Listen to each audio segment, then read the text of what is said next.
ప్రముఖ పుణ్యక్షేత్రమైన అరసవల్లిలో అద్భుత ఘట్టమైతే ఆవిష్కృతమైంది. సూర్యనారాయణ స్వామి పాదాల నుండి శిరస్సు వరకు లేలేత కిరణాలు తాకాయి.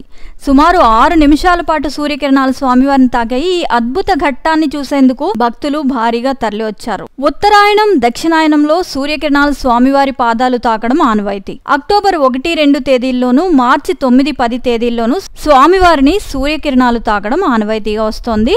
మంగళవారం ఉదయం 6:20 సమయంలో బంగారు రంగులో లేలేత కిరణాలు సూర్యనారాయణ స్వామి మూల విరాట్పై 6 నిమిషాల పాటు ప్రకాశించాయి. ఆలయ గోపురం నుంచి గర్భగుడిలోని స్వామివారి మూల విరాట్కు మధ్య దూరం 350 అడుగులు ఉంటుంది. అంత దూరంలో ఉన్న మూల విరాట్ను 5 ద్వారబంధాలు దాటుకుంటూ సూర్యకిరణాలు నేరుగా వచ్చి తాకటం భక్తులు స్వామివారి మహిమగానే భావిస్తారు.